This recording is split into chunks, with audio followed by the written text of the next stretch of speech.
You're now listening to Box Power Sound. Bitch! We're right back with it on Box Power Sound. And that was Garden Girl by Kofi featuring Jay Brown. I really like that record. And we got Kofi in the building. He's our Who's Up Next Artist of the Week. What's up, Kofi? Thank you for having me. Thank you so much for being here, man. Welcome to Box Power Sound. I do want to say that you're known as Toronto's best kept secret, but you're hardly a secret. You are actually doing your thing. You have over 170,000 monthly listeners on Spotify alone. So I don't even know the other numbers on the other streaming platforms. So how does that feel? I mean, we're just working, you know? Yeah. One song at a time, one video at a time, just trying to get the word out. I don't know. I don't like being Toronto's best kept secret, but you know. Well, that's gonna end soon because in my opinion, I listened to the whole record and I listened to a lot of your other shit, and in my opinion, you are about to be a big name worldwide. So that secret is out. So shout out to you and shout out to JMG. I know that's your team, that's your camp. Shout out to Ellie, my friend for 15 years strong. Shout out Daniel in the cut. How did that go about where JMG picked you up and discovered you? So JMG is actually a long story. It actually started with me, Trey West, and Velo, who's a new artist who's making waves now. I always knew he'd be crazy, but like now he's like starting to pick up momentum. Okay. And then I was just in LA for school, and then I was working with Ellie because he's connected, as you know. Yeah. And then, we've just been building ever since then for the last 4 years. Yeah, so shout out to Ellie because he's definitely been promoting you to me even before I fully took in the whole project and everything that you got going on. So he definitely truly believes in you and he's doing his thing. And your latest album release is 100 Dark Nights. Yeah. And according to you, you turned 100 Dark Nights to 100 bands. I fuck with it. I fuck with that. So tell us about that, because it was that all throughout the pandemic where you created this project? Yeah, it was through the pandemic, you know. Well, I mean, it kind of started before that. Mm-hmm. Basically, the whole thing, turning 100 Dark Nights to 100 bands, is kind of like, as an artist, you spend 100, way more than 100. I spent like 1,000 nights in the dark, in a sense where I don't know if I'm going to make it, you know? Mm-hmm. I don't know if I can ever make money doing this, right. You know? But then you sign your first record deal and you see 100 bands or more on the paper and you're like, yo, like, man, I did this. Like, yeah. That's what's up. Yeah, so that's kind of what it's about. So you're signed? That album was independent, but my body of work before that was with Red Bull Records. Okay. And then the next body of work will be with Red Bull Records as well. Red Bull Records. Red Bull Records, dope, Dope, I love that. So JMG plays as your management team?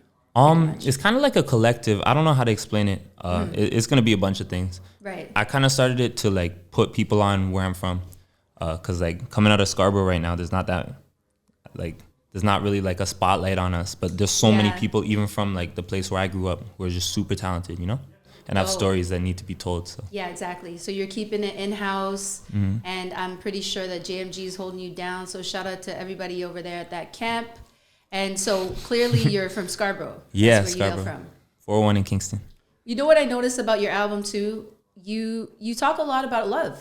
Yeah. And the sound of it, you would think, you know, it might be a little bit more about gangbanging or whatever, but it's a lot of love songs. So do you feel that that's the route you need to go to be relatable, or is this exactly how you feel? You've been through it.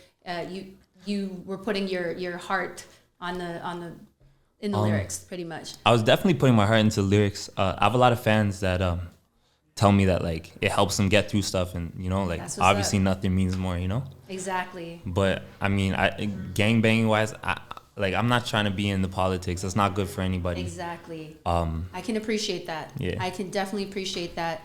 And you're definitely next to blow, in my opinion, coming out of Toronto. But how do you feel about like the gun violence that's been happening? Because a lot of the new up and coming rappers that are so promising, they're all getting shot and killed. I mean, it goes so much deeper than rap. Just like, it's just so much toxicity, and like, I don't even know how to, it's such a multifaceted problem. Like, there's no one like quick, simple answer, but I mean, it's terrible to watch. Yeah, exactly.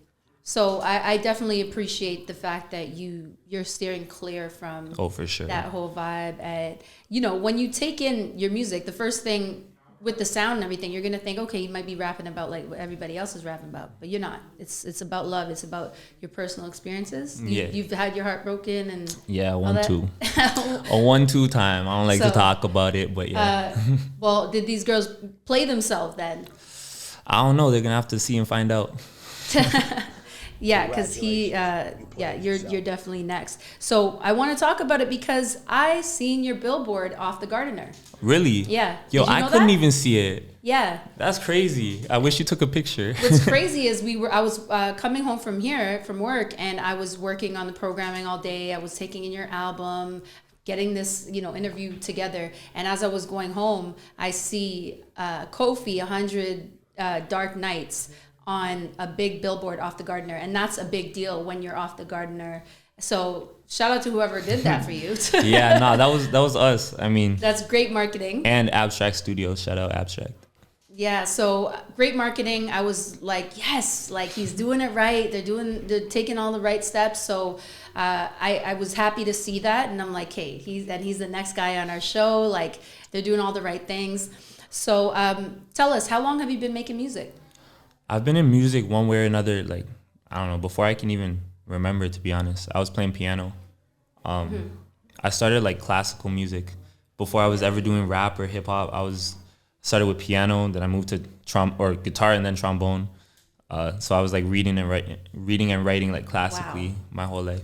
So you are definitely a musician. You're not just a rapper, you're not just a singer, and that explains it. Yeah, I'm actually more of a producer than a singer or anything. Right. So I wanted to ask you about that because one of the records I heard that in the intro you produced it. Mm-hmm. So the whole project is produced by you? Or? Nah, the whole project isn't produced by me. Just some? 6 songs actually. 6 songs. Yeah, I think 6 songs. Yeah, 6 songs I produced.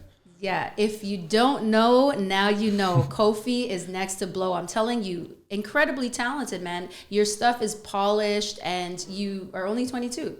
I'm 23 now. It was so awkward because I wrote that song 100 Dark Nights when I was 22, but then and I said and I'm only 22, but yeah, I'm 23. Yeah, I was 23 when I dropped it. And y'all can't see him, but I swear he's like 6'5", y'all. He is. Did you play basketball at one point? I used to play volleyball. Volleyball. Yeah. Okay, so that's how you met Elliot Beach Bass? Yeah, literally. Is that how you met him? Well, actually, I mean, I probably met him physically for the first time at Beach Blast, but he coached my sister because my sister also played volleyball. Yeah, she played volleyball. Dope. So I see how it all ties in. Mm-hmm. That's family. I love that.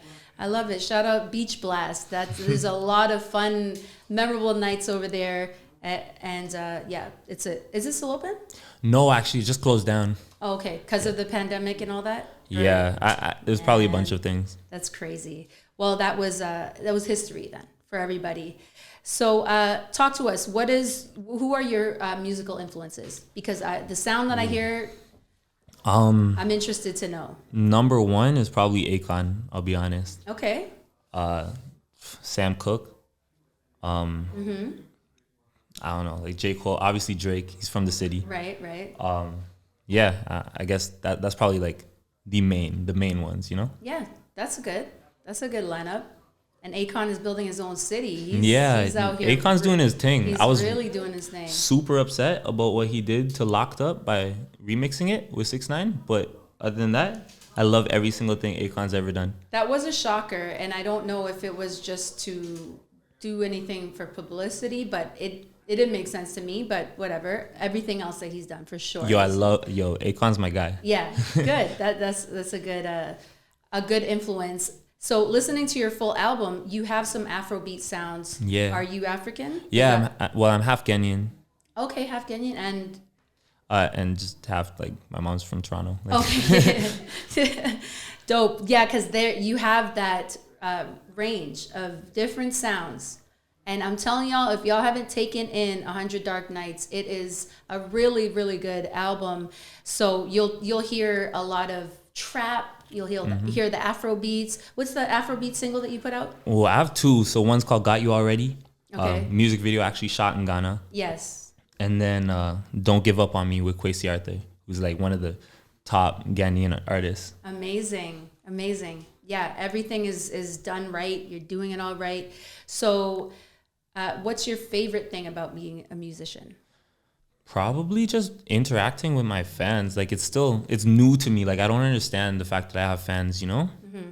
Like it's not even new to me because to be honest, I was more popular as a volleyball player than I still am as an artist. That's crazy. Yeah, but like I don't know, like so them spikes were hitting harder than these bars? Yeah, honestly. Yeah. But like no one's gonna come up to a volleyball player and be like, you helped me through hard times. Like no one's gonna do that. But when fans do that, like I have a group chat, like literally just for my fans, and like I literally talk to them, like we're friends, you know. Mm-hmm. So that's probably my favorite part. I love that, and I'm sure it's so much more meaningful when your music resonates with the fans and they feel that you helped them through a certain situation and things like that. Yeah, 100%. Literally this morning, I got a message.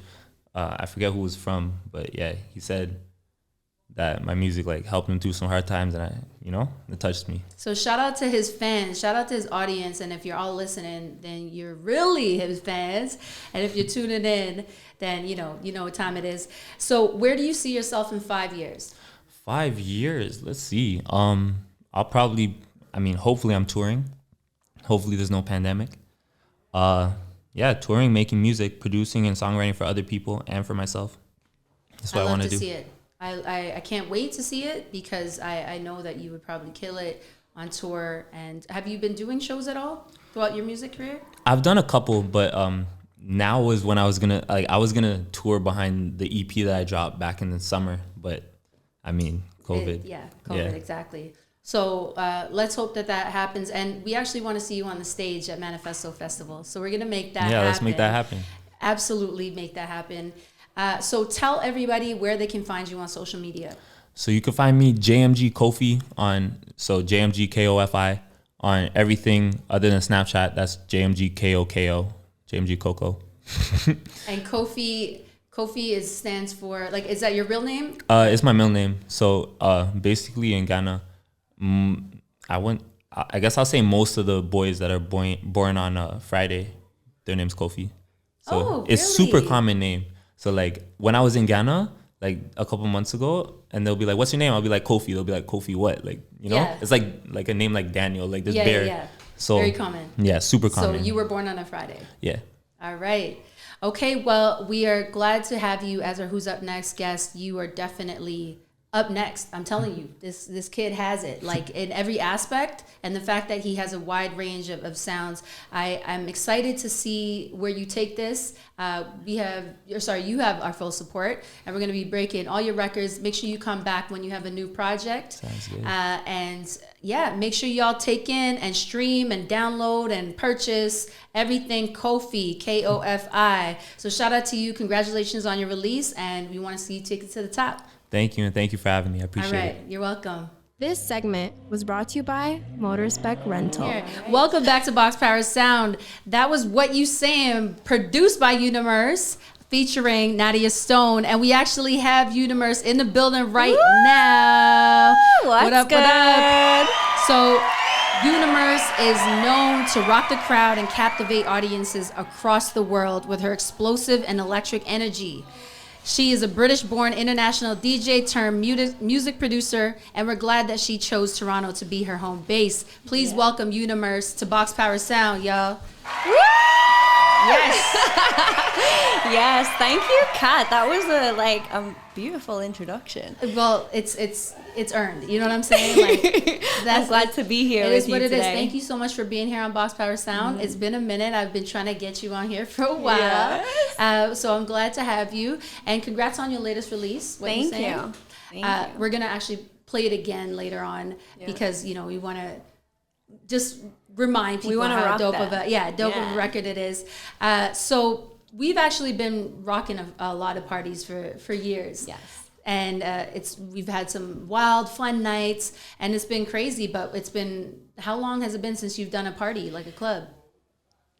Oh my God. So, since COVID, I haven't been able to play. So I think the last time I was able to play was at the club with Flip De Niro, and I did his after party while he was here in Toronto, and that was a year ago now. That was February last year, so 2020. Shit. So we haven't been able to be in a social setting like that, Yeah. right? So I'm missing it so much. I'm missing performing, but what can you do? We're just finding different ways to be able to like express ourselves whilst we're in quarantine. So yeah, I'm excited to get back out there when we can, you know. So I actually thought, aside from that event, you were taking some time off of clubs, no? Just to produce? I was. To produce? Yeah. Okay. So I was taking a little bit off because, you know, I found like traveling all the time, and then it would take like, for instance, even if I was just traveling like to Montreal to do a show or something, it's at least like 2 days out of the schedule to like go and, you know, go there for the night, like travel back, whatever, you're tired the next day. And like, I just wanted to be in the studio, like 24/7, just creating, you know what I mean? And it was not like adding up for me with the fact of everything that I was doing, you know. I felt like I'd DJ'd as much as I wanted to, and now like it's time to take a step back, produce, and then when it's right, like go back onto stage with my own music. Like that's my dream, you know what I mean? So that's a good plan. I just took that little step back to focus on that.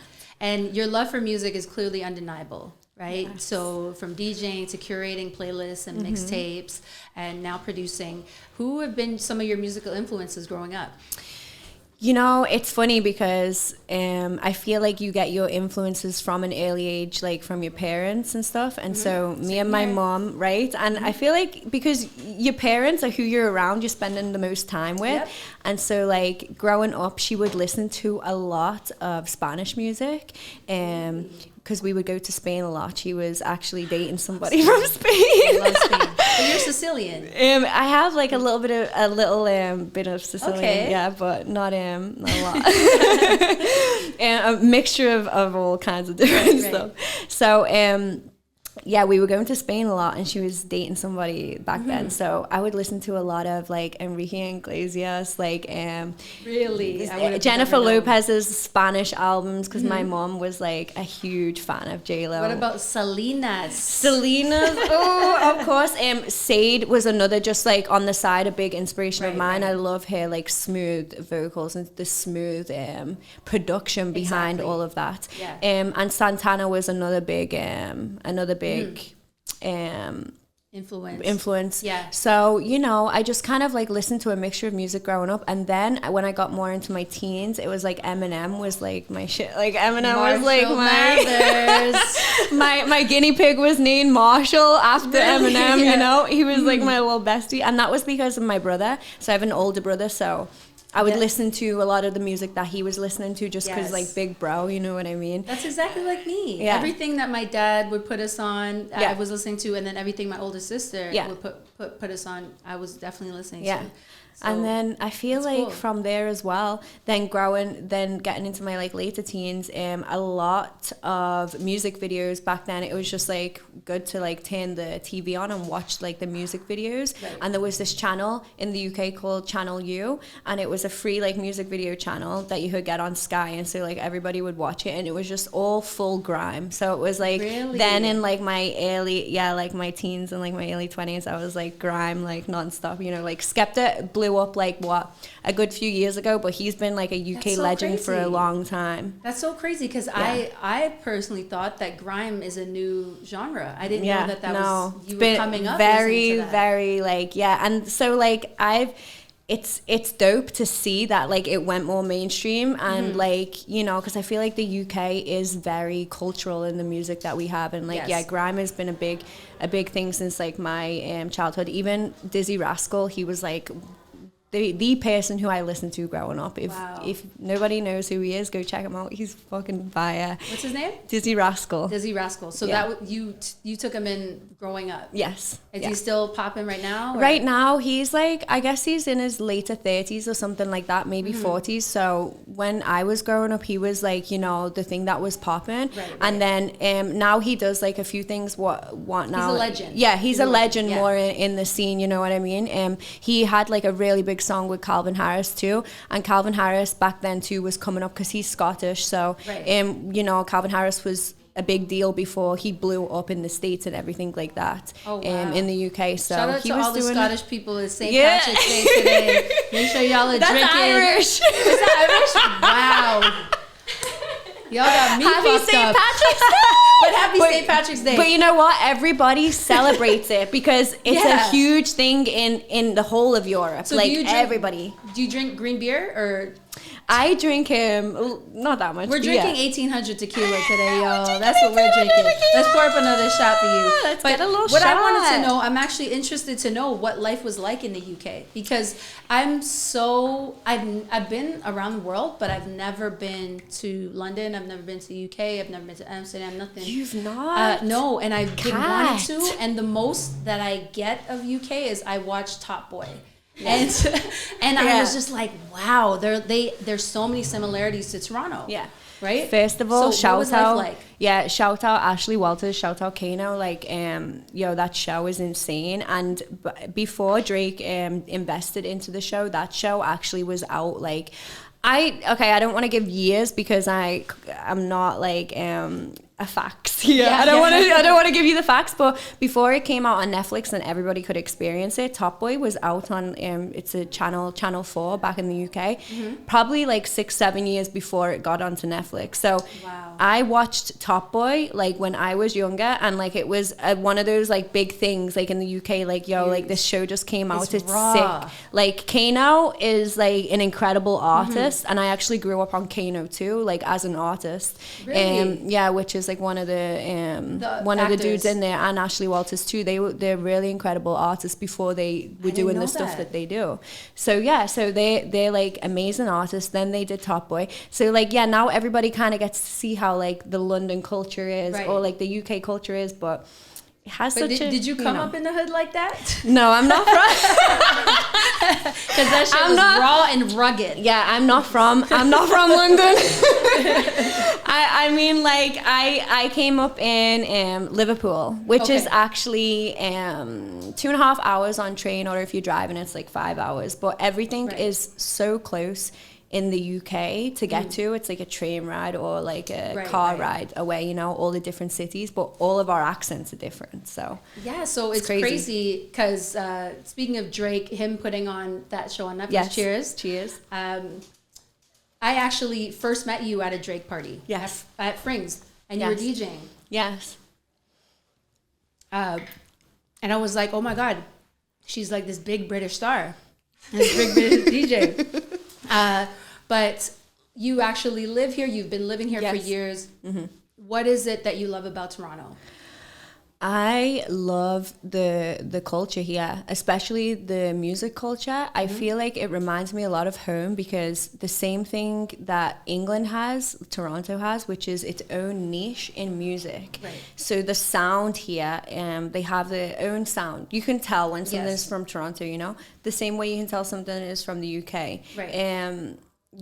I just feel like it just made me relate to home a lot, especially because of the slang that's used as well. You know what I mean? We have similar slang. And when I came here, I didn't actually know that we did. And when people were talking the same, I'm like, what? What the fuck's happening here? But then it all comes from the same roots and stuff. So it's it's just relatable. I feel like it's a very relatable city, and that's why I like it. Yeah. So like I said, I actually took in Top Boy really late, but I was watching and I'm like, hey, I get it. The relation with the Canadian culture, it's Toronto culture, very, very similar. And we're glad that you chose to live here. Or was that not a choice? Because I remember at one point you actually couldn't leave Canada. You end up getting stuck. Because when you're in that waiting period of waiting for your visa, you can't leave, right? So it's I was waiting to get my visa and I was stuck. Right. And actually right now I had lost my visa 7-8 months ago when it's got to be before that because it was before COVID. So don't quote me on this. I lost it last year, and then since then I've been trying to get my visa because of the backup with COVID and all of this stuff. Right. But so I'm stuck again right now. But I chose Toronto because I just love it. I don't know what happened. It's kind of before I lived here, I was living in New York. Favorite place of all time. I just feel like it has a very hustler mentality. Yes. And so like I was living in New York, and then you know, Toronto's close, and with my Sagittarius rising, I'm such a big Astrologian. Look, this is a whole room of Sagittarius. Okay, we're that's all Sagittarius. Big up the Saggies. So Yes. you know your rising is how you are in business and stuff, right? Yes. And so like I just feel like the Saggy like energy that I have made me want to always move, because Sagittarius is the traveler of the zodiac, Yes. right? So I moved from one place to another. I don't really like to stay in a place for a long time unless I'm stuck, you know. And so like Toronto, though, I ended up just sticking here because I just felt so like related to. I feel like it's such a beautiful country to live in, Canada. Toronto is a very dope city, a lot of dope people here, and I just kind of found like my niche here. You know, I felt like my whole life was probably leading up to like live somewhere like this and settle into a home like this. Absolutely. And you've built up your team here. Exactly. That's the most important thing. All my team is here, and they're just amazing. Shout out to Catherine Hanley. She's been holding you down. She's been holding me down since day one. She's from BC. Well, she's originally actually from Argentina. Okay. So me and her have very relatable stories because we both moved to Toronto around the same time, and we met each other through Drew, which is also my other day one. Drew so shout Smoothie. out Drew Smoothie, you know, and like it's been like an unstoppable bond since, and I think that's what's so important when it comes to running a business and, you know, doing that kind of stuff, because you got to be able to trust the people that are around you. And I feel like no matter what, even before we knew what this was even going to turn into and what it's even going to turn into, because just watch him taking over this world. But you know, before even that, it's like we've just been like cool and always on the same level, and always like, you know, it's never been forced. So no matter who's came in and out of our like friendship and our lives, it's kind of always still stuck. And you know, that's exactly how it should be. That's how the universe played it, and that's how you got to do it. But the cool thing is that every time we would book you for parties, the way she would come in with her camp, yo, she came in on time. First of all, like, she's always on time. All right, and her team, you don't hear that a lot from female. But you know why I'm always on time is because of Drew. Again, shout out Drew. Because I would not be on time. So Drew's definitely on top of his shit. But they're always on time, and they come in strong, like heavy. The camp is there. Gotta bring team, the energy. The you know, videographer, the behind the scenes, everything. They come in heavy. So it was always so much value every time we booked you. And that was what I really admired the most. And I always incorporated that with everything Box Power, because you exude everything Box Power. I always made sure to promote you on Box Power and say, you know, if you book Unimerce, you are getting your money's worth, because she's fucking fire. Her team's on point, and she gets shit done. Like, you know what I'm saying? Like, the energy's on point. You know, I always loved the parties that I did with you, because it was so always about like female empowerment, and I'm so all about that. You know what I mean? And just like, shout out to Box Power. And stuff that they've been doing and what they are doing. We've had some crazy fun nights, and I don't remember any of them, but I remember that they were fun. I'm like, so these nights we're talking about. They were fun. They were filled. They were like filled with a bunch of like A-list celebrities, and we just had the best time of our lives. So those were a thing of the past, but can we bring that back? Like, is it something that I know we need to bring that back? Like, and I feel like when stuff opens up, it's gonna be insane. I feel like there's just gonna be so many parties. I know, and we're gonna talk a little bit more about that, because you did make your transition from the club to festivals, okay? And that's always been my dream, and that's what I'm doing right now.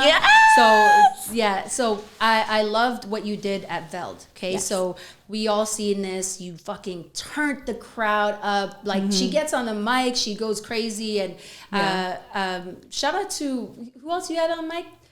Easy. Yeah. Shout out to Easy. Yeah, he shout killed out to Easy, man. that show. He's doing his thing too. Yes. So y'all would just go crazy and get the crowd hype. Yeah. So you literally held it down at Veld a couple years ago. That was a couple years ago. Yes. So how was that feeling?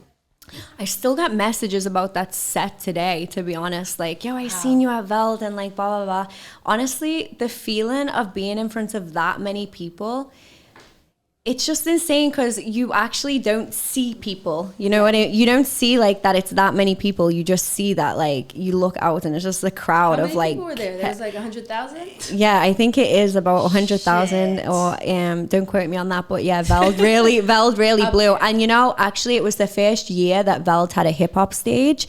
So that was 2 years ago. And so like I was the first DJ to play the Veld like hip hop stage that they threw because normally it's always EDM and stuff, right?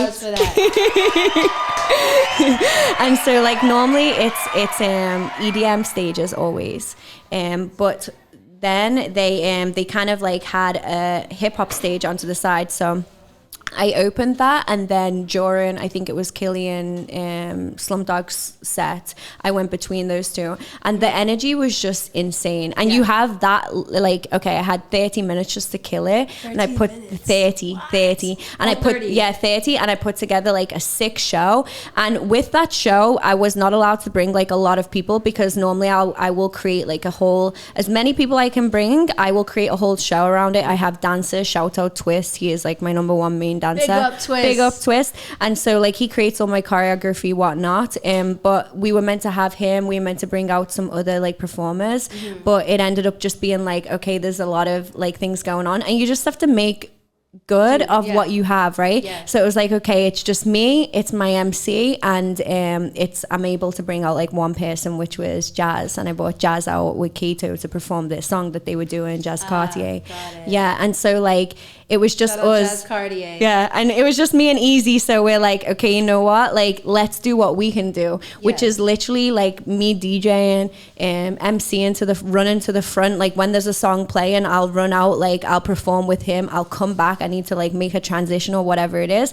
And it was just, you're just running off adrenaline, so you're not really even thinking about it. But for my shows like that, I practice them like I'm about to, like it's a play, you know what I mean? So to me, it's like I'm doing a play right now, so I got to practice this show for like a month or whatever it takes, because like I like to perform live, I like to mix shit up if I want to, so it's kind of like engage with the crowd. So it's like I need to be on point with my DJing skills in this moment, so that it's second nature. I don't even have to think about like that shit. I can now think about what I'm doing as a performance and the energy that I'm bringing, because if I'm worrying about like all this shit because I've not like been on my shit, like, you know, in the leading up to it, then I'm gonna not do a good performance. And performing, being on point to me is the main thing. Absolutely. So I'm like, you know, you held that shit down. I watched videos and I was like, shit, where was my invite?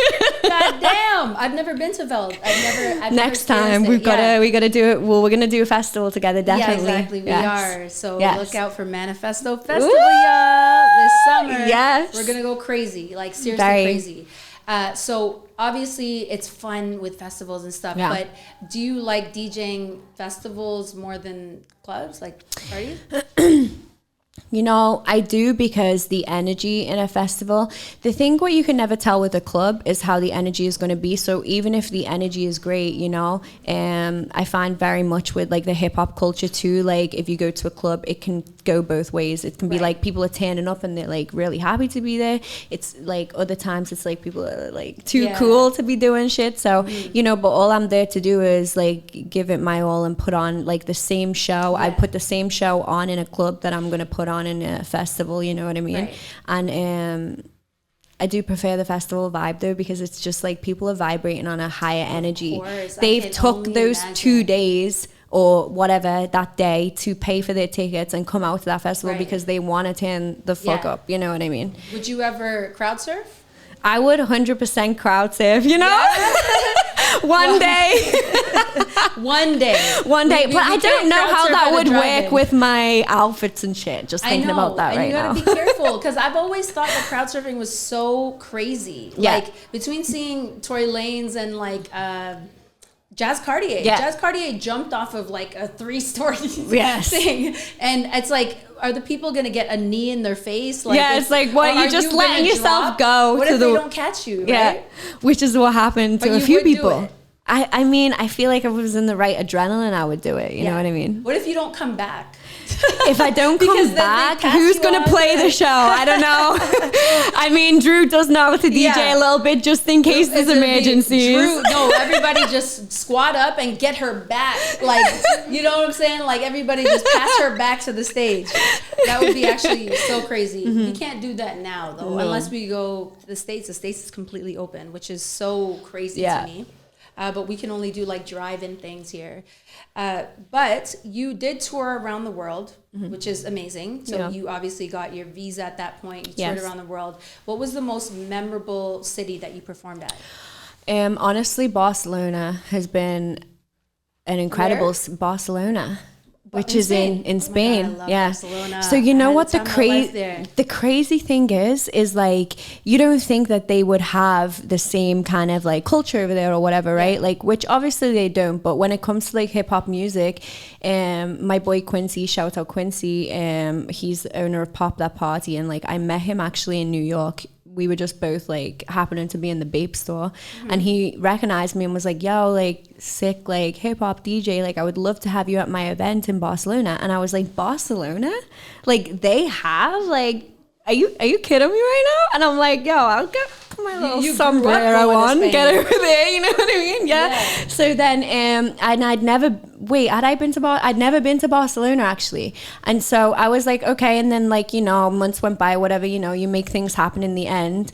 And I was so shocked. Like I went there and like everybody it was a room, probably like 2,000 people or something. It was Pasha, in Barcelona, which is one of their biggest clubs. And they throw like a hip hop night there every Wednesday. I know that he changed the club now, but back then, so every Wednesday, and like I turned up there and it was insane. They had crazy visuals. They had like people dressed up in alien suits. They had like blow up aliens, glow sticks, everything. For you? Yeah. And like, I was like, wow, like this is Spain, you know what I mean? And then that put it into perspective for me too. Like, you know, music is such like a... Universal. It's just universal. It's the universal language. So we can go anywhere in the world, and you know, it doesn't matter what lyrics are happening. Like, and that's why I feel like the beat is so important of a song. Exactly. It's half of the song, right? Yeah. But like the beat is like, you know, you feel that shit. Like it's frequencies, it's vibrational. And so like you can feel that within yourself. That's why house music is so popular, because you don't have to have any words, but it can resonate with everybody because of the frequencies it's given off. And so like, you know, I feel like that's what it's like. You don't even have to know what's happening. I listen to Italian like trap, Spanish trap, just because of the beats and the way it makes you feel, rather than what they're saying. Just a vibe, right? That's amazing. That's amazing. I'm thinking about the club at in Spain, because I went to one that backed out onto the beach. Is that Pasha? That's it? They have, Pasha's one of them, and they have like all of their clubs going along kind of like on a little strip. Yeah. And it's like got probably like 4, 5, 6, 7, I don't know how long, but and then the back entrance is onto the beach. So that's what's so incredible about it. It's so dope. You can party and then you can just go onto the beach, which is so crazy, because they should have like gates, because people, if you they're so carefree. Yeah, they are carefree, but like if you get fucked up and you just make go your way off into down the to water. Because when I was at that club, there was actually a woman that was like, I think she was dead. She was borderline on the couch. Shit. I took a picture. She was out. The people left the table, the booth, and she was out cold. And that was in Spain. It was a hip hop night, and it was, they turn up there. They turn up, and the drinking age is 16, I think. So it's not even like, you know, you're just in that like mind state of just going, getting fucked up or whatever. And, right. You know, crazy over there. All right, so Barcelona has your heart with the most memorable city that you perform in. Obviously, there's going to be more, but talk to us about Area 21 mixtapes. Yes. So you had a few like, what was it? Like, it was one, two, volumes? Yes, like volumes. So, you know, with my Area 21 mixtapes, it's kind of like, how can I have like a DJ set out that isn't just the regular, you know, mixing and a few like sound effects or whatever. Like with me, I like to be super like audio visual, like connected. And so like Area 21 to me is like a whole like ride. You know, you want to listen to this like mix, a DJ mix, and go from the beginning to the end and be like, whoa, like I just went on some kind of like spaceship mission, you know what I mean? She does take you there, because let me tell you, before the show, I was listening to, I think it was volume 2 and volume 3, and you went from different genres, but the way that it was mixed, and she took it there. Like, you were like, oh, so I'm going to be in Jamaica, but then I'm going to go turn up here and there. Like, you just, like, the flow was there.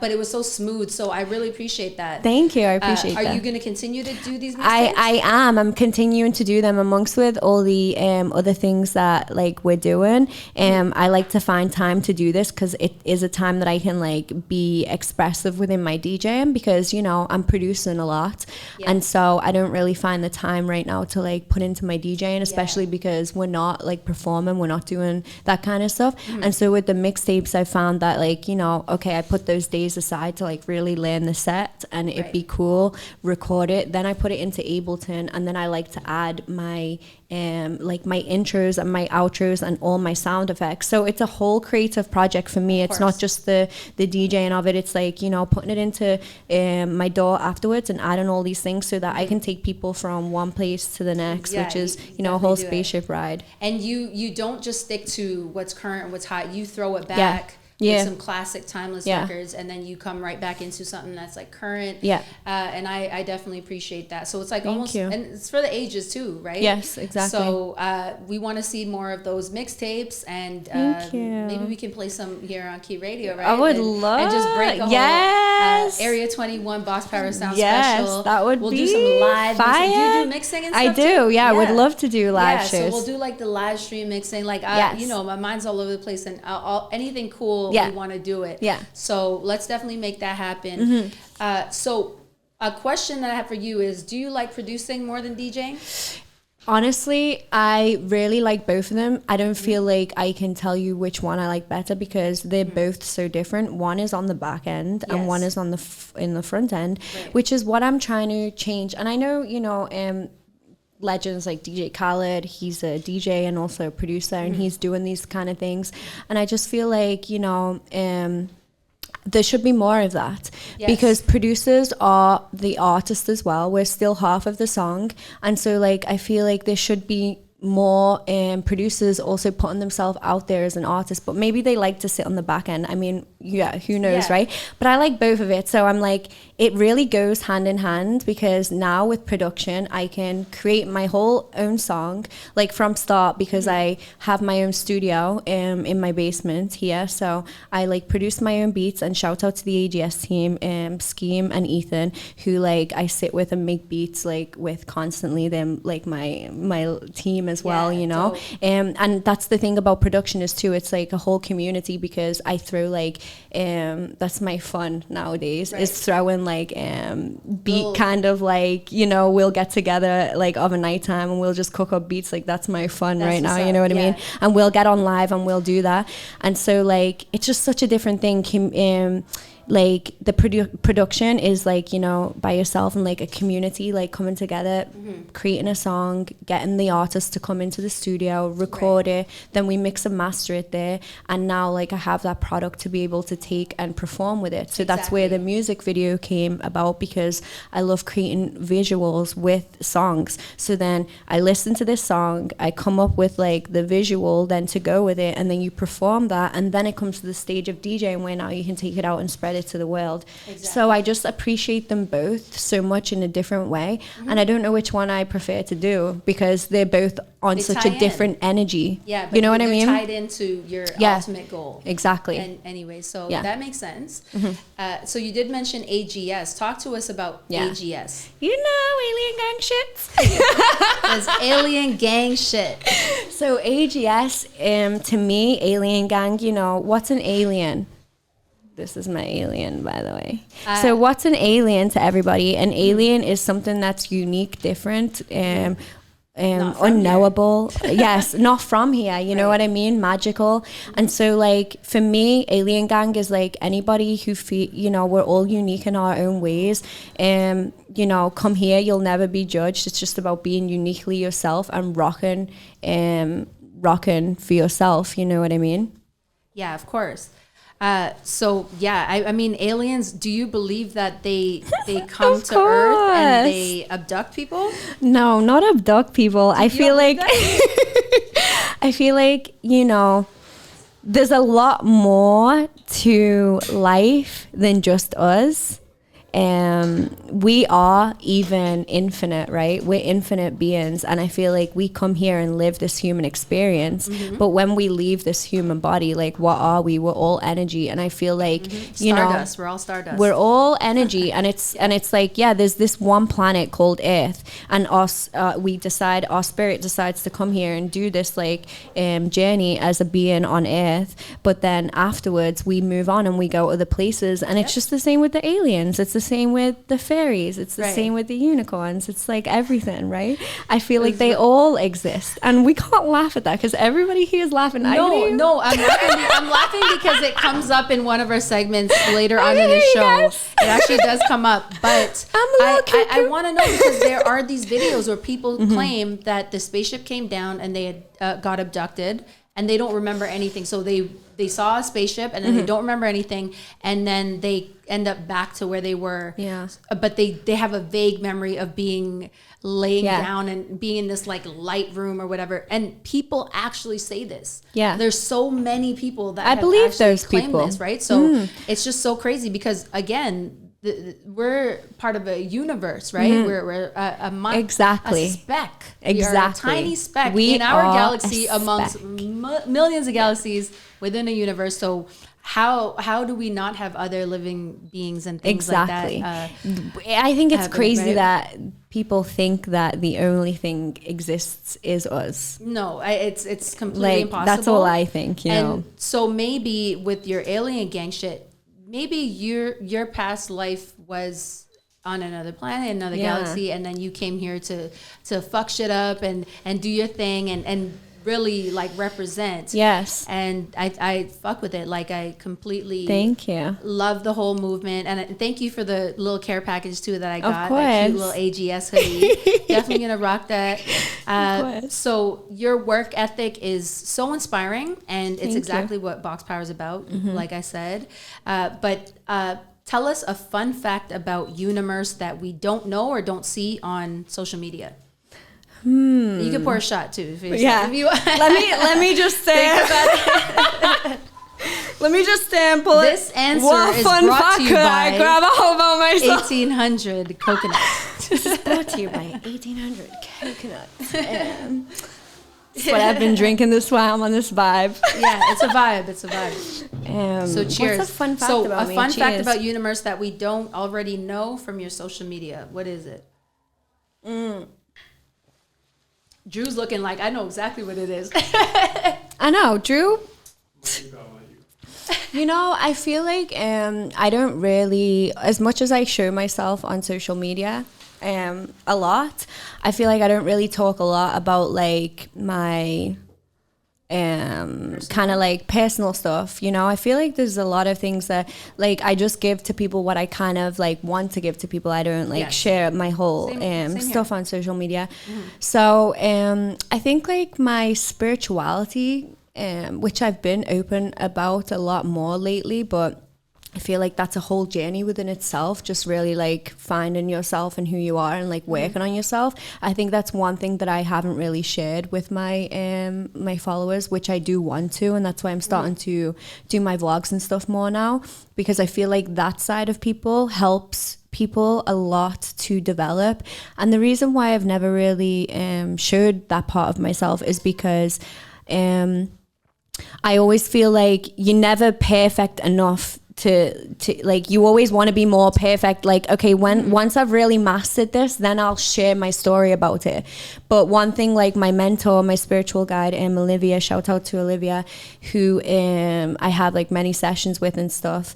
She has taught me to, like, you know, everybody is always at a stage somewhere, and like you are going to be at a stage that can help a lot of people evolve and develop, you know, if you just share your story. And so that's what I'm trying to do more. And I guess that's something that I don't really do, is like talk about like what has helped me overcome a lot of, you know, obstacles, a lot of stuff in my life. Yeah.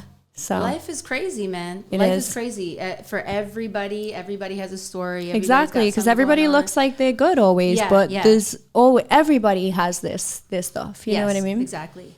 I can appreciate that. Yeah, that's what's up. So we should expect a little bit more of that on your vlogs? We should. And also, I eat a lot of McDonald's. That's another thing. So people will never expect that one. I don't really post that. And like, I don't eat meat, so I eat fries on the bun. Fries, mayonnaise on the bun. That's really definitely unique.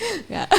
Do you keep those McDonald's coupons that come in the mail every now and then? I have zero earth in my chart, and I feel like that's a very earthly thing to do, is collect things and like give back. You know what I mean? Like, I'm scattered. That's one thing about me. Wow. So fries in the bun with mayonnaise. Okay, that's good. Different. But you would probably set a trend for all your AGS fans. There you go. That's funny. But I know people that actually put their fries in the burger, like with the meat and everything. Yeah. So that's a thing. Yeah.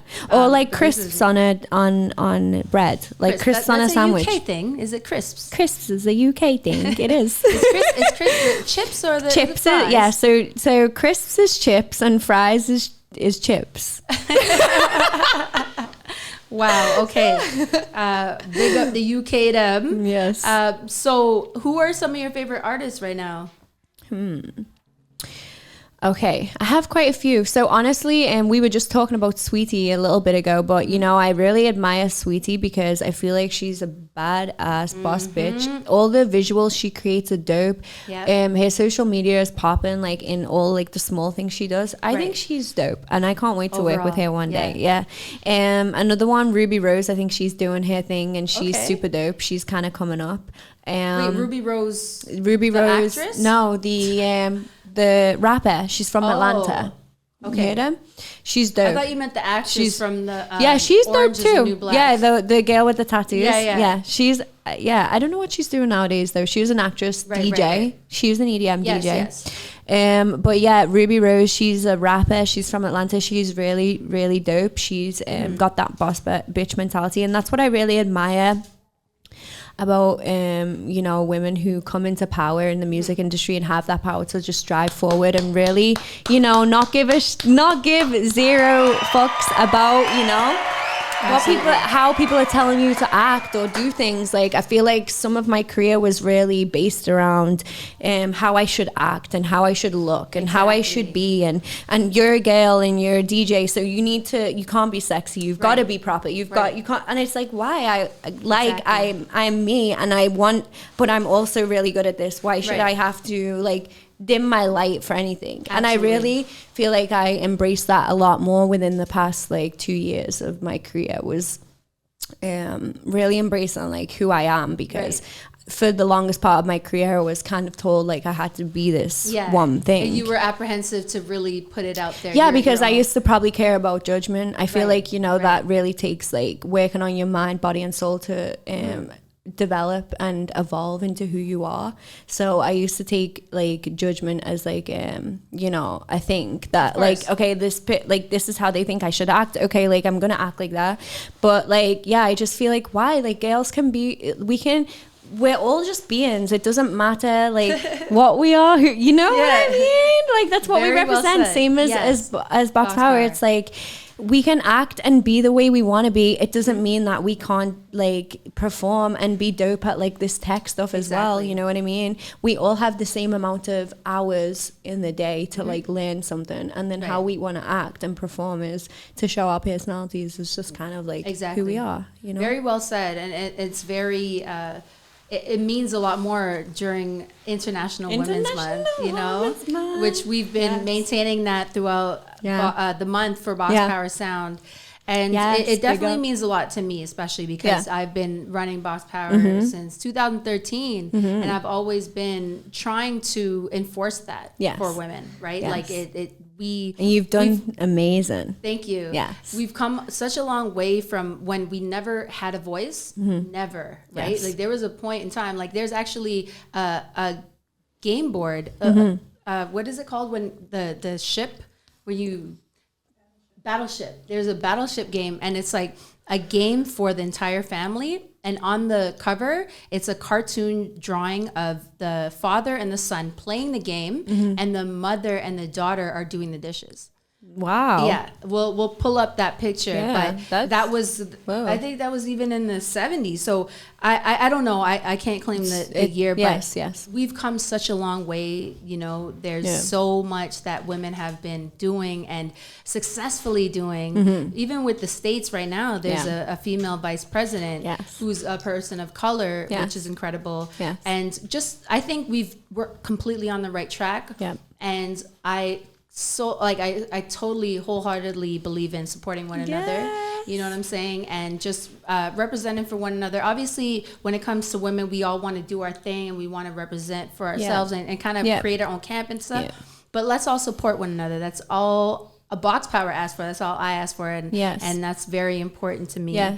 So artist-wise, who would be a dream collaboration for you? I dream aside from Saweetie, because we talked about that, right? Like we love Saweetie. We love Saweetie. You know, like there's so many females that I would just love to work with in the music industry. Firstly, I love Ariana Grande because I feel like her visuals that she puts together, and that's even, you know, my latest music video, shout out to female director Michaela. She directed she's incredible. And the What You Sayin music video featuring Nadia, so shout out Nadia. Shout out Nadia Stone. Amazing. Like the concept of that was, okay, what was our inspiration? We looked at somebody like Ariana Grande because she's so inspirational in the way she creates stories with her songs, and that's like what I like to do. I'm very visual with very audio too, like bubbly, you know, and colorful, and so she's dope. vibrant. And you know something else more that I look at Ariana Grande more just past her music and everything is like her interviews, because I've watched a few of her interviews and how she will get asked certain questions which just to relate to her being like a female and like not really about her like who she is and her performance and her talent, and she'll fight back on that. And like she's such a real, like, just from watching her, she's super dope. I love everybody that's out right now. Even I love Cardi. Like as much as people have like mixed opinions, I think she's really fucking dope. She's very creative. She is, you know, very comfortable in her sexuality, just which is what I love. Great character. Yeah. She's a Libra. I love Libras. Yeah. and as well, I love Megan Thee Stallion. I think she's super dope as well. She like, even before she blew, she was one person who I was always like looking at and listening that to. Cash shit. And like, that, you know what I mean? Gonna cash it. That shit. Yeah. And they're just like all the females that are coming out nowadays and just really like, you know, empowering women and fighting against those people who really want to put women down for acting in a certain way. I just think everybody is open to their opinion. I just think opinions kind of like are what they are, which is literally just but an opinion is just an opinion. It's not a fact, right? You know what I'm saying? So people are going to disagree, agree on certain things. I just think she's super dope. I think Doja Cat's super dope. I think you know what I mean? So dope. Sweetie, that I would love to work with. Yeah, we know you love Sweetie. Is she your favorite page to follow on IG? Because she's so creative. She is one of my favorite pages to follow because she's super creative. And she's definitely like an inspiration when you look at the stuff. Big up to all the Filipinos out there. We are so proud of Sweetie. and the fact that she embraces her Filipino culture, which I love too. She's gorgeous. Yeah, so gorgeous and so dope and funny. Yes. I fucking love her humor and exactly. Her That's personality is just amazing and so fly and just fire. So shout out to Saweetie. What is the most? We're speaking about IG. What's the most strange DM that you've ever got? So this is a question that we ask a lot of our female guests, because we do get a lot of strange DMs, and I still do too, even though I don't go that way. But I do get the strangest DMs for men. So what's the most strange DM? Okay, you know what? Like, there's been so many that I can't really pinpoint, but I'll just tell you like one that's really fresh to the memory because it only happened like last week or something. Yeah. So like this dude, he hits me up, and like obviously you can see in your like messages people that message you, right? And so like I was just scrolling through like whether you choose to accept them or not. So by the way, like people do look at those messages. Like people send messages and think you're never gonna look at them. It's like, bro, like you know, we're on social media. Like you're gonna look, unless like you're somebody who's getting like millions of messages, you know what I'm saying? And so like this one dude is messaging me and he's like, is this really you, blah blah blah. So then and he sent me like a screenshot of him speaking to somebody that was me, like my pictures and everything, but just on Facebook.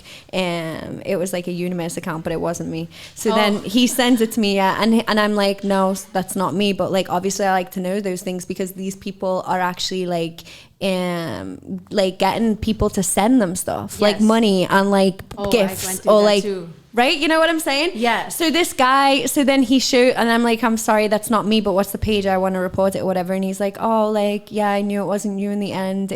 I kept saying to them, like, can you send me like a message from your Instagram? And they kept dodging the question. Wow. And then it was like clearly a European person or a foreign person because they're talking in broken English, like, where are you from? Yes, I fly to England like tomorrow. I'm like, I was like, what the fuck? I'm like, no, that's not me. But then he's like, yeah, I sent them dick pics and everything. And I was like, well, like, and that's where it ended. And then he actually said to the person too, you don't have to sell, because she was like, yeah, I'll come over. He's like, you don't have to sell yourself like this. And I was like reading that conversation like, oh my God, what is happening here? Like, this is insane. But there's catfishes out there. There's real ass catfishes and it's scary. So please beware. For sure. Yeah, that's a crazy one. And that's another thing too. Like, have you tried to get verified? Because you should be verified. No, I haven't gone into that kind of stuff. You should be, especially now that you're putting out your singles and things like that. Yeah. There are going to be those people that are going to create fake accounts and try to benefit off of putting your pictures up. And that's a crazy thing with me too. And it's not even like my page is not nearly as big as yours in terms of followers, but there are those crazy people that will create those fake accounts and then they'll say, how do you want to sponsor this anything situation or whatever? You know what I'm saying? They're just using your image as something that they can talk about. People message me saying like, oh, is this something that you're doing? Because like, it was like I think it was a giveaway. It was like a $10,000 giveaway for people to sign up and put their information in. Yeah. And I was like, no. I know we do giveways on the show. You're like, but that's not me. That wasn't it. They're just collecting data from your name. So definitely get verified. Instagram. Like, stop fucking around and, you didn't even really inquire about it, but you need to get verified and you probably will immediately. So tell us, because we're going to get into a very fun segment now. Yes. What can we expect from you this year? Ooh, so this year has been like the first, like 2021, by the way, 21 is just my number. Yes. So I'm like, I feel like my life is prepared for this like you know what I mean? I don't know. I'm very numerology based. And so I just feel like I have a lot going on. I've released my first single and then I'm planning to release a single every month. So next April 26th, watch out for my next single, which I'm really excited about. And then from there, a single, and then I think it's in June, we're releasing like a EP/mixtape from AGS. AGS being a collective of producers that work together, which is my studio. So I have a studio called AGS Studios, and basically I hold like beat sessions and stuff. We have different people come in and cook up, like that I cook with, but I mostly cook with my two boys, Scheme and Ethan. And so we've made so much music together that it's only right to put out like some sort of like mixtape so we can celebrate that, because we're just holding on to so much music from a bunch of artists from Toronto that come in and out and we record. And so we've got a lot of good music. So we're like, okay, let's put that out into a tape that we can like celebrate that about. And then in October, I know that I have my own like EP/album coming out, producer, with a lot of different talent, a lot of features. So it's going to be from not just from Toronto, just from all over. I've been working with a lot of artists from the UK. Nice.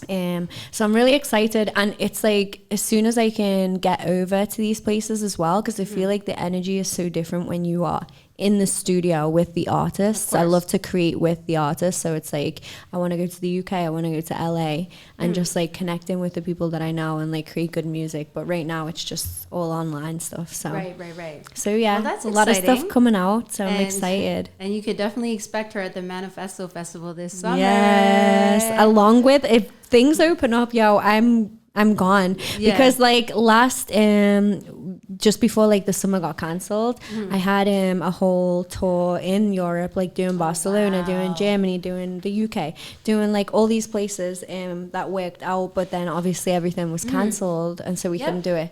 So if things are open, it's on.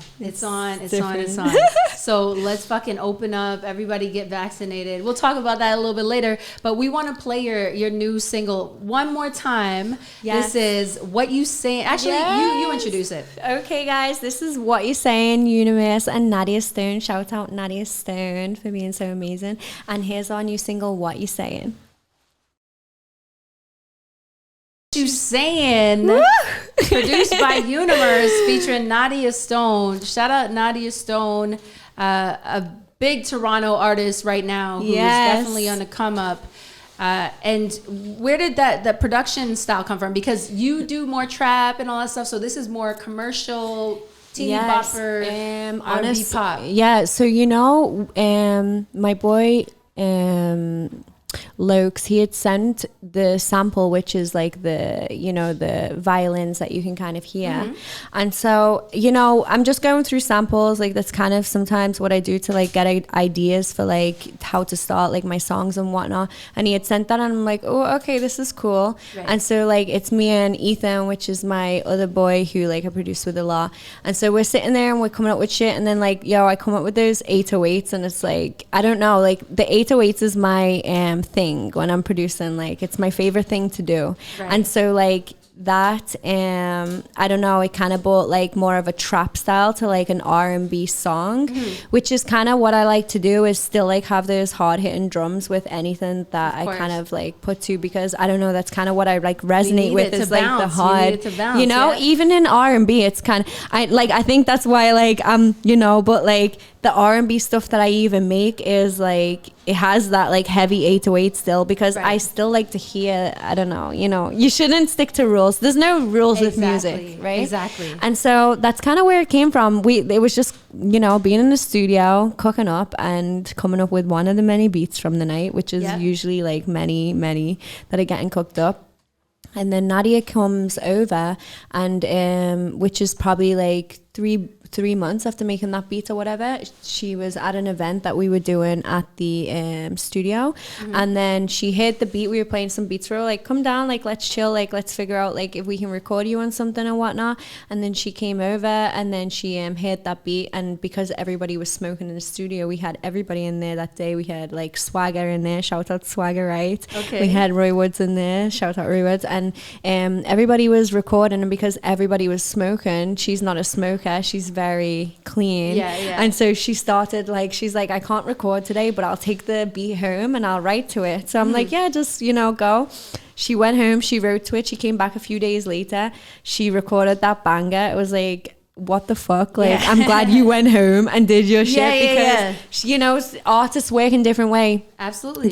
Some people like to be in there. I know, especially me, I like to be in the comfort of my own things. I like my own computer, I like my own speakers, my own, like, even if I go to even if I go to some, which is, you have to get used to that, because I have to go to other people's studios and take my laptop, and sometimes I have to work off other people's computers because it's their studio, you know what I mean? So it's kind of like, you have to just get used to that stuff or whatever. But I just like to be in my own comfort, and I feel like that's how she is too. So. Absolutely. And I can totally appreciate that. I did see this interview with Missy Elliott. In her entire career, nobody has ever heard her lay her tracks down. Wow.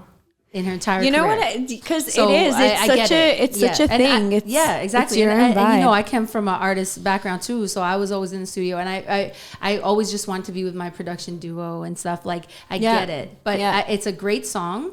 So congratulations to you on the release. We want to see it top the charts and do its thing. So we're manifesting that shit. Yeah, exactly. Yeah. So the visuals are amazing, and you guys really put a lot of effort and love into it. So it deserves to just keep growing and flourishing to where it needs to be. Thank you, my love. But now we're gonna get into a very fun segment. Okay. Pop culture quiz. All right. So you have no time to answer. So here we go. Pop Smoke or A Boogie? Pop Smoke. Frito or Central C? Frito. Oh, both of them. Sorry, no. You can't choose both. One or the other. Okay. Central C. You said Frito. You know, both of them. One's old school. She said Frito first, though. Yeah. Okay, both. I can't. I'm Meek no Mill judgment. or Fabulous? Meek Mill. Shout out Meek. Northside Benji or YG? Northside Benji. UK Drill or New York Drill? UK Drill. London or Toronto? Stop. We're listening. I'm not doing it. We're listening. One or the other. Otherwise, you gotta take a shot. I'll take a shot. Okay, I'll take 10 million shots. I can't do that one. So she can't answer that. So she's gonna take the shot of They're both my homes, I coconut. swear. Cheers. Woo. So yeah. And that's understandable. And this is what we do to people. There we go. Right here on Box Power Sound. Let's go. London or Toronto? Sorry. Don't do that to me again. I can't do another shot. See what the 1800 does? I'm sorry. I'm on the 1800 silver. It got us on the let's go. Yeezys or Jordans? Yeezys. House or trap? Trap. Skirts or sweats? Sweats. Remy or Ciroc? Ciroc. Not a good answer. Sporty or girly? Sporty. Sativa or indica? Indica. Bora Bora or Thailand? Thailand. Charter a private jet or luxury yacht? I'm not fussy, honestly though, but if I wanted to do something, obviously I'm going to do it the best, so whatever the best one was. Okay, so you know what I'm saying? Like, I'll sit in the pit, but I also want to go on the fucking jet. Okay, so let's be a little bit more specific then. Private jet to the Bahamas or a luxury yacht to Ibiza? Oh my God, Ibiza. Ibiza. Okay. It's called Ibiza. Okay, so luxury yacht to Ibiza.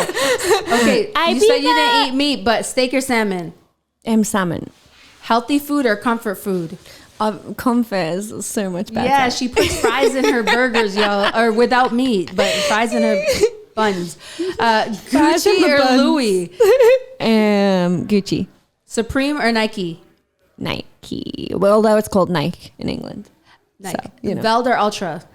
Veld. Would you rather DJ at Tomorrowland or Coachella? Tomorrowland, 100%. Woo! You know why? Because that's where I found out, like, that's where I really, truly wanted to be a DJ. Okay. Was in the crowd of Tomorrowland. Okay, so it inspired you. Yeah, so it's amazing. My, like, that's amazing. If you've not been there, the energy there, Coachella's a very LA vibe, very like superficial. It's fun to go. Obviously, you want to like experience that. I've been like twice to Coachella, but Tomorrowland is just such a different better vibe, energy. Different experience. Like, you're in the crowd with like, that's my story, like 250,000 people or something. And the DJ at the time, I was like standing, I was standing on the hill. That's $250,000. Where the fuck are those people in the back doing? No, but this is what I'm saying is like Europe, the house industry, and that's why I even got into DJing was through house. So even when you asked me that question, trap or house, I was like, it's hard because obviously right now I produce trap music. Right. But house was why I really started DJing, and it's because I went to all the festivals always. Every festival you can name, I've been to, like, as a 16, 17, 18 underage, I go to them festivals. Yes. And so like I went to Tomorrowland and the vibe there was insane. And the DJ that was playing at the time, I think it was Guetta, and you know, he's super dope. He's like made a huge name for himself. So he was on, and he says to everybody, hold your flags up and like represent where you're from. And I looked around, and it's like flags from every single like country on this planet. And I just like remembered like how I felt and the frequency that I was on, and I was like, yeah, that's what I want to do. And like, I need to be a DJ. I need to make everybody feel like this. I love it. You know? I love it, and I appreciate it. Yeah. So back to the 0 time. Oh shit! It's okay. Still on the game. I thought that was the last question. No, we love the answer. No, we gotta keep going. Marshmallow or Diplo? And marshmallow. So obviously you would rather DJ at a concert than a club. Why? Which is one of the. Oh yeah. Yeah. Wait, I thought you. Is that true? That is. At a concert, yeah. We already asked that. Would you rather spend the summer in New York City or Toronto? Oh, I'll take another shot. Yeah, she's taking a shot, y'all. She can't answer it. Because New York was where I spent like my crucial years of my life, like 20 to 23. I feel like that's like such a big growing stage. And I lived in New York. You know yeah, take a shot with me. You know what? At the same time, this is why that question was actually perfect, because once you said that you came up in New York before here, I was like, yes, let's. You get her know, on because this. I'm like, that to me is like I feel like I grew as a woman, because as you're 20, 21, you think you are fucking like, you think you're the shit, and it's just like, no, you're just a kid. Know shit. You don't know shit. You know what I'm saying? You think you know shit, and you're like, no, you're a kid. But obviously I'm like, yo, like. Exactly. So cheers. She's taking a shot, y'all. She can't answer that. I can't answer that because I love them both. Okay, so let's get right back to it. Pop culture quiz. Would you rather meet an alien or a unicorn? Alien. Both. But I've met an alien, but I feel like both. Is she not an alien? Penthouse or mini mansion? Penthouse, because I like to be on top. Piercings or tattoos? Tattoos, baby. Come on, Would you rather have an American accent or a Canadian accent? Canadian. What is more essential, nails or lashes? Fuck. Like, obviously lashes. You can't get drunk off I didn't even have nails till fucking 3 months ago. So lashes. Yeah. Okay. I was stumpy until 3 months ago. Then I got them for the music video, and I was like, oh, I actually like nails. Forever. All right, so it's lashes are more essential. Would you rather have the ability to time travel or stop time? You have no time to answer. Stop time so I can feel it a little bit longer. Stop time? A Bay Street businessman or a big deal dope boy? None. Absolutely none of them. Okay. What's worse, losing your wallet or losing your phone? Phone. Take the COVID vaccine or wear a mask forever? Wear the mask forever. Not taking that fucking vaccine. Okay, so that's the last controversial this segment. Pop culture quiz. I'm sorry. Is it crazy? It hasn't been tested long enough. I ain't putting shit in my body that I don't know about. I know. And guys, you're crazy for doing so. But I personally, like when they're just trying to control you. They want you to take it because then you're not going to be able to work. You're not going to be able to travel. You're not going to like. Everybody stand up for themselves. Like, I don't know. Bro, they're putting shit into your body you know nothing about. I know, but what if you get the virus? I had it already. You wait 1 second. You were COVID positive? Yeah. When? Like probably like 4, 5, 6 months ago. Okay, thank God. Yo, we took everybody's temperatures before we started the show, y'all. Just so y'all know.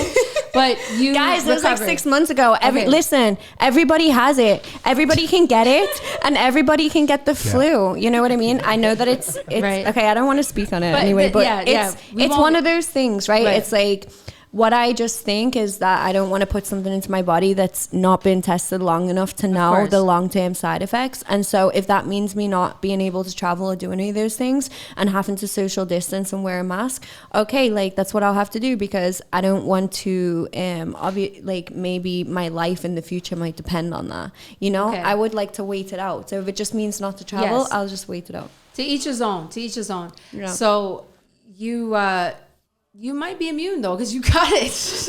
Shit, I didn't know that. And you can't like tell when you're gonna get it, right? Because obviously, like, you can get it from anything. Like, it's the same as the flu, catching the flu or whatever it is. So you can get the same kind of symptoms. So we just got a message from a listener. Apparently, people who had it develop antibodies and don't get it again. Yeah, at least 8 months. Well, thank God. So if I'm immune. Okay, so that's that. That's we know more about Unimerce than y'all ever knew before. Literally, bro, because no one knows. Yeah, right here on Box Power Sound. So thank you so much for coming on the show. It has been a while. I actually personally want to know, how come it took so long to get you on the show? Oh my God, because you know what? I feel like you've got to be in alignment with what you're doing in that moment. And when me and you were talking about the show, I was literally in the studio most nights, and like daytimes were not a thing for me. Like, I was a vampire, and like my life was just so revolved around making music and not really doing anything social. And I go through those periods of being social and being like alone. Yeah, okay, I don't know. You know what I'm saying? Yeah.